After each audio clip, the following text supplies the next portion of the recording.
El mundo pasa por momentos que no hubiéramos imaginado ni siquiera en los peores escenarios. Una pandemia y todavía sin haber salido de ella, una invasión injusta, criminal, innecesaria por parte del tirano del Kremlin en Rusia a un país democrático y soberano como lo es Ucrania. Esto sucede en medio de una era en la que la economía global es insuficiente, la política no funciona, las élites están un poco despistadas y no encuentran los caminos de solución para resolver los problemas que estamos viviendo. Las democracias y los valores de Occidente, que son la razón del bienestar alcanzado por la especie humana hasta el día de hoy, con todos y sus errores y problemas, están pasando un momento delicado. En lugar de corregir esos errores y reforzarlos, pareciera que se quieren tirar por la borda y el resultado sería una locura. Para hablar sobre estos temas de gran relevancia, tengo el gran gusto de presentarles a Miguel Ángel Quintana. Él es licenciado en Filosofía y Ciencias de la Educación y doctor en Filosofía con premio extraordinario en su tesis. Miguel Ángel, bienvenido a Razón de Estado. En el mundo de la posguerra parecían haber triunfado finalmente la libertad, las ciencias, digamos, de las economías abiertas, del mercado, la democracia y los derechos humanos. Sin embargo, en pleno siglo XXI estamos viendo pues, caos, contradicciones y amenazas, el mundo en conflicto y descontento. ¿Qué nos pasa? Bueno, está claro que la previsión que se hizo cuando terminó la Guerra Fría, que era la previsión, a veces se interpreta un poco mal, ¿no? Esta idea del fin de la historia parecía que significaba, o algunos creyeron que significaba que nada relevante iba a pasar. Esto no era la idea de Fukuyama, que fue un poco el que reactualizó esta idea después de Hegel y de Kojève, pero en todo caso sí que Fukuyama preveía que ya la lucha de las ideas no iba a tener grandes contrincantes, que aquellos valores que has citado, ¿no? La libertad, la posibilidad de comunicación entre todos los seres humanos en un nivel global, iban a ser ya los triunfantes, la economía de mercado, etc. Y parece que eso, a mi juicio, lo que provocó fue un cierto relajamiento. La idea de que ya todo estaba conquistado, la idea de que todo estaba ya hecho, yo creo que ha permitido surgir ideas alternativas que por otra parte reflejan preocupaciones y problemas reales. Pensamos, Miguel Ángel, que el mundo pues abrazaría estos valores occidentales que evidentemente venían dando buenos resultados. La tercera ola democrática en América Latina, la primavera árabe, eran algunos síntomas de que el mundo quería caminar pues a eso, ¿no? A escenarios de libertad, de democracia, de Estado de Derecho, lo que llamamos los valores de Occidente. Pero surgieron los viejos conflictos, ¿no? Se están rechazando estos valores occidentales, probablemente es que las generaciones actuales no los entienden, y con estos fenómenos de una economía global insuficiente, porque es así, es una realidad, la política que probablemente pasa uno de los peores momentos en la historia por esa disfuncionalidad, irresponsabilidad, corrupción, etcétera, y élites, pues bueno, desconectadas, pues nos genera este ambiente de caos y de incertidumbre. ¿A dónde va el mundo? Creo que has dado una de las claves, ¿no? Que definen el momento actual, que es una desconexión entre las élites y el pueblo. Desconexión mutua, es decir, el pueblo no se fía de las élites, pero un reciente estudio que hubo en Estados Unidos, justo antes de la elección de Trump, por lo tanto no está condicionada a que la gente se sintiera ajena a Trump, en el 2016 mostraba lo mismo, mostraba que las élites de Washington no se fiaban en un porcentaje ridículo, 7-8% de la población en general, para confiarles, para poder debatir en el espacio público los problemas. Por lo tanto, la desconfianza es mutua. ¿Y esto a qué se produce? Conectando un poco con tu pregunta anterior, creo que se olvidó que, así como la libertad es un principio importante, también lo es la idea de identidad, la idea de pueblo, como he dicho, ¿no? A veces la libertad, parece que ciertas élites tienen en su cabeza la idea de libertad, ya digo, porque hayan leído Fukuyama o no, porque haya acabado la Guerra Fría o no, y parece que se la quieren imponer al pueblo. Es una paradoja, porque la libertad impuesta pues ya implica que estamos yendo de alguna manera contra ello. Yo creo que lo que está pasando en estos últimos años de manera más palpable es que, y se ve, por ejemplo, he citado el año 2016, para mí es un año paradigmático, victoria inesperada de Donald Trump, Brexit en Reino Unido, derrota en el referéndum de Colombia, derrota al gobierno, quiero decir. En todos estos casos lo que se produce es algo inesperado, porque es el pueblo, cuando vota, el que sorprende a estas élites. ¿Y qué es lo que en general vota? Vota un deseo de decir, aquí estoy yo como pueblo, aquí estoy yo como identidad, aquí estoy yo para algo más que un mundo globalizado en el que todos somos libres, todos somos átomos, que nos movemos independientemente y no tenemos más vínculo que esa misma libertad. Los seres humanos necesitamos algo más. Sí, así es. Y cuando hablas del Brexit, que claro, es un fenómeno que ya es una realidad, ¿qué está pasando con la inmigración, el rechazo que había de esto, ¿no? Un poco de movimientos homofóbicos, y luego con la disfuncionalidad que estamos viviendo en la política, se empezaron a construir, pues bueno, estas propuestas políticas de extrema, ¿no? Extrema izquierda, sobre todo la populista en América Latina que está arrasando, o la extrema derecha también populista y autoritaria, las dos, que están realmente dañando los valores occidentales. La gran pregunta es, ¿por qué ese rechazo pues, a una globalización donde con todos sus defectos estaba permitiendo la especialización en las diferentes sociedades, el que unos aprovecharan las fortalezas y las ventajas de otros y que de alguna manera fuéramos caminando hacia culturas pues, más civilizadas, de más respeto a la persona, al individuo, a los derechos humanos y sobre todo una evolución en los valores de la libertad, no por imposición sino por convicción? Entonces la gran pregunta sigue siendo, ¿es rescatable esto? ¿De qué manera podemos aliviar los niveles de frustración que estamos viendo en las naciones y en los pueblos para que reencontremos el camino, pues bueno, hacia un futuro donde logremos, pues eso que llaman, ¿no? La felicidad razonable? Bueno, de nuevo has citado un término que me parece clave, ¿no? La idea de felicidad. La libertad es un valor occidental, pero no es el único. Y otro de ellos, por ejemplo, es este, es el de la felicidad. Es también, como dije antes, pues la idea de formar parte de un pueblo, formar parte... la gente quiere ser individualmente libre, pero también quiere sentir que como grupo es libre, ¿no? Es lo que en filosofía política llamamos la diferencia entre libertad negativa y libertad positiva. No, la libertad no es solo que los demás no se metan en mi vida, que también lo es, por supuesto, sino que también es la capacidad que tengo que tener yo y yo con los demás de hacer cosas. Yo creo que todos estos valores, todos estos principios de la civilización occidental se simplificaron en exceso para dejarlos meramente en esa libertad abstracta, que es uno, insisto, pero no el único de los valores. ¿Cuál es la solución, por lo tanto? Pues está un poco apuntada ya en mi respuesta. Creo que lo único que se puede proponer ahora es una recuperación de esa civilización occidental, de esto que nos ha traído hasta aquí, que es seguramente una de las grandes o la mayor creación de la historia de la humanidad, ¿no? Eso que nos ha permitido estas cotas de bienestar, de libertad, de respeto, y que sin embargo en todo su conjunto se ha dejado escapar. Te pongo un ejemplo muy concreto. Últimamente ciertas corrientes progresistas de extrema izquierda están desafiando con una especie de enmienda a la totalidad. Surgió en las universidades estadounidenses, se ha extendido ya un poco por todo el mundo esta civilización. Dicen que nuestra civilización, la civilización occidental, es intrínsecamente perversa. Es homofóbica, es colonialista, es heteropatriarcal, bueno, todos los adjetivos negativos que le podemos buscar.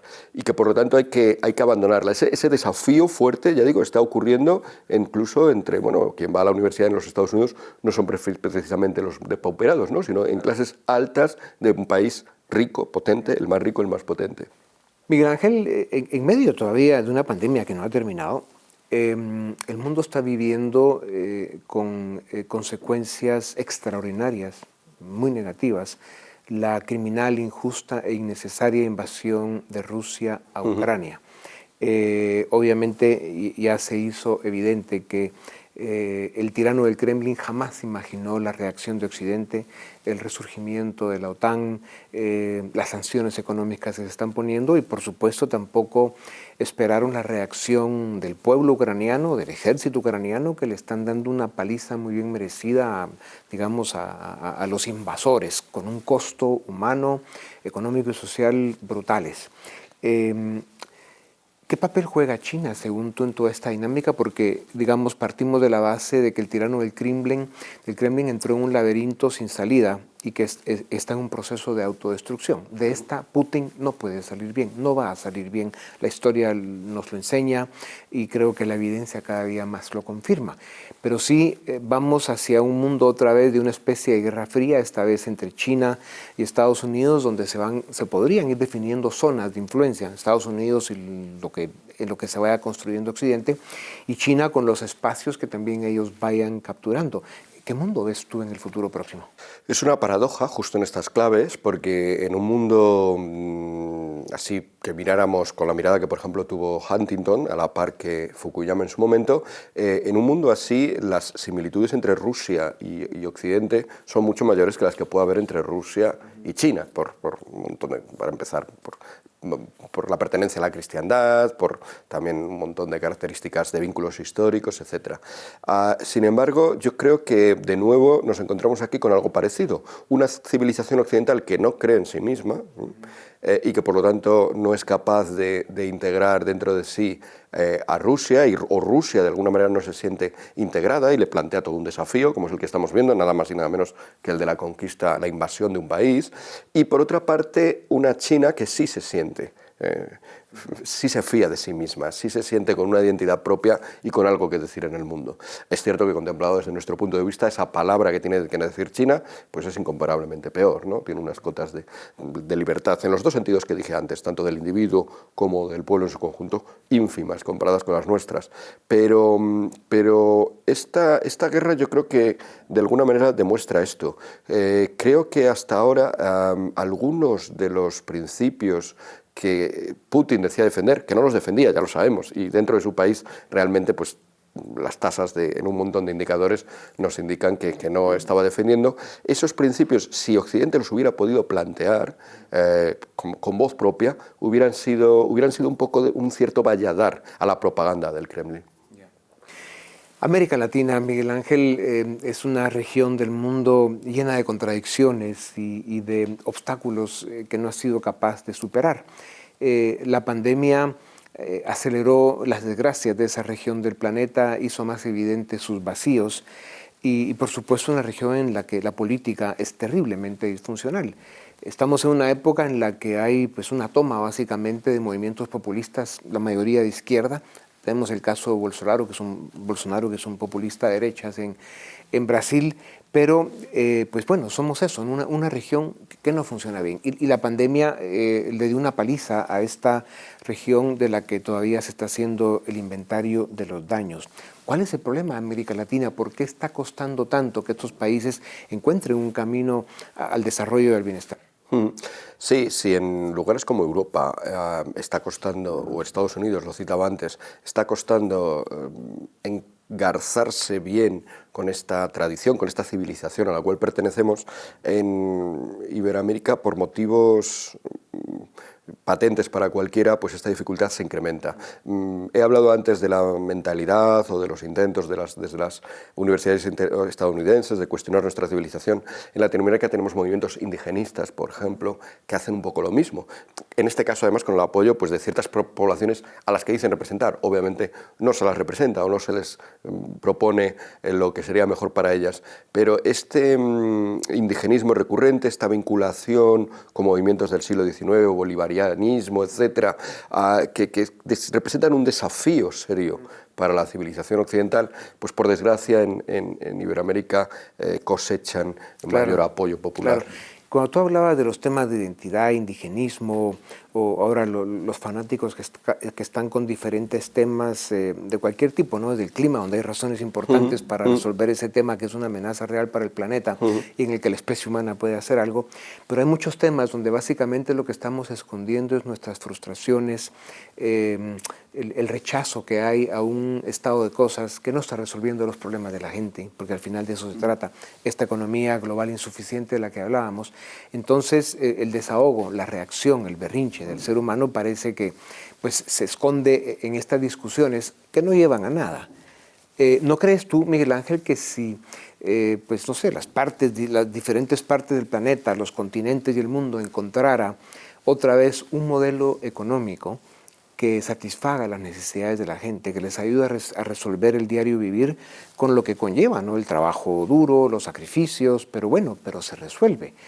Que esto evitaría todas estas discusiones que nos tienen tan distraídos y encima en un mundo de redes sociales donde vivimos pues eso, ¿no? La era de la posverdad, de la desinformación, de la manipulación, de la difamación o la destrucción del adversario a través de la mentira y en fin, todo este fenómeno brutal que le está haciendo mucho daño al mundo y que no hemos sido capaces de organizar y de filtrar para que, digamos, pues pase a una plataforma más civilizada y sobre todo más filtrada y más inteligente.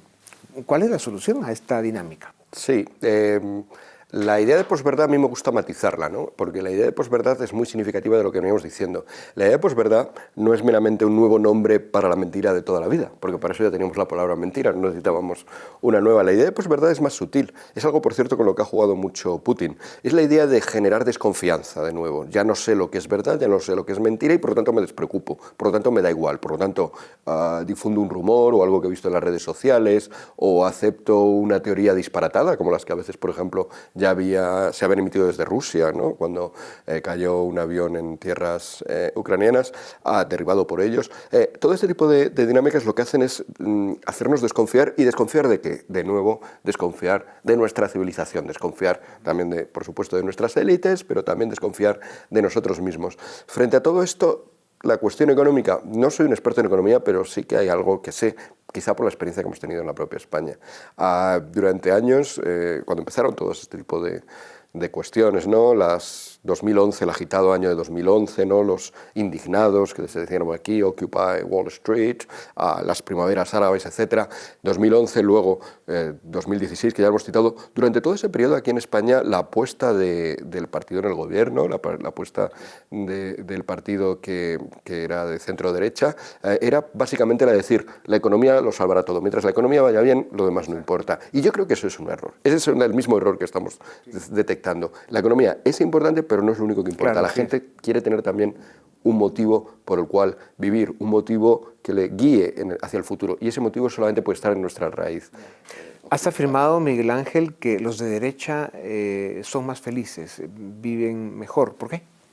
Bueno, hay algunos estudios, sí, bueno, no, casi todos los estudios que se han hecho sobre este asunto van en esa dirección, ¿no? ¿Por qué? ¿Cuáles son las dos razones fundamentales? Lo primero que le surge a cualquiera es, bueno, pues porque la derecha es más rica. Estos estudios lo rechazan, esta idea, ¿no? Discriminan de tal manera que ese factor no influye y a pesar de ella ocurre. Yo creo que a menudo la izquierda, y sobre todo se ve muy patentemente en la izquierda actual, surge del resentimiento. Y el resentimiento no es nunca buena vía para la felicidad. Es malo para la salud.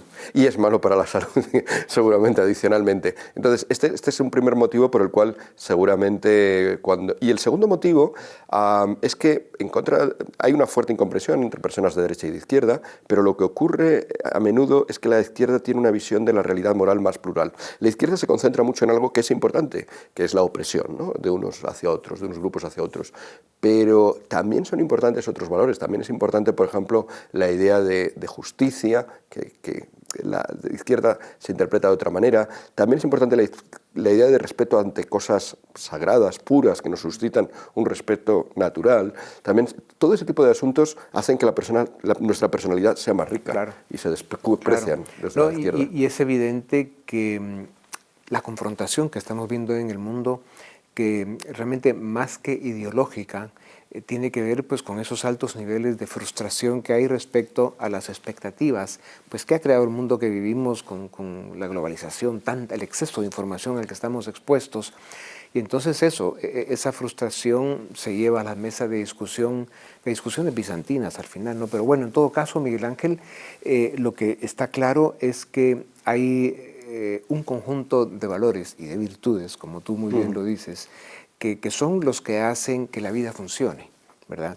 No solo que la economía opere y resuelva el diario vivir de la gente, sino haya pues una estructura societaria que tiene que ver con leyes, la Constitución, los derechos humanos, en fin, los valores fundamentales que el ser humano necesita para progresar y evolucionar.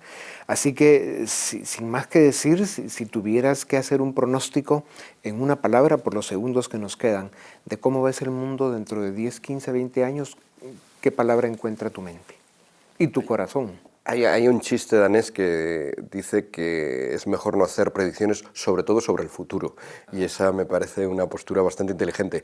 Lo que sí sé es que estamos ante una especie de bifurcación, ¿no? Y en esa bifurcación o bien mejoraremos esos... tienes razón en que me gusta más hablar de virtudes que de valores, porque los valores a veces son simplemente una cuestión que contemplamos desde nuestro sillón, valoro esto, valoro lo otro, y sin embargo las virtudes son algo incorporado a nuestras vidas, algo con lo cual vivimos. Pues o bien fortaleceremos esas virtudes, esa manera de vivir lo que nos ha legado nuestra civilización grecorromana, latina, en ese sentido la palabra Latinoamérica me encanta porque tiene que vincularse con eso, o bien no lo sabremos hacer y los problemas serán múltiples. Lo que sí es evidente es de que, como dices, estamos en un momento de una bifurcación de lo que se pueda venir en el mundo. Probablemente haya que agregar de pronóstico reservado, ¿no? Porque están pasando cosas que representan amenazas como no veíamos desde la Segunda Guerra Mundial, y hoy en día con niveles de tecnología que con un botón, pues bueno, algunos personajes podrían destruir la especie humana. Miguel Ángel, muchas gracias. Te agradezco el tiempo y estar participando de este maravilloso país que es España en una serie de actividades y reuniones que estamos teniendo con nuestra fundación y bueno, con las posibilidades de un próximo viaje a Ucrania que se está organizando. Así que estaremos en contacto y gracias. A ustedes también gracias. Esto es Razón de Estado. Suscríbete y nos ayudas a defender y a promover los valores de la libertad,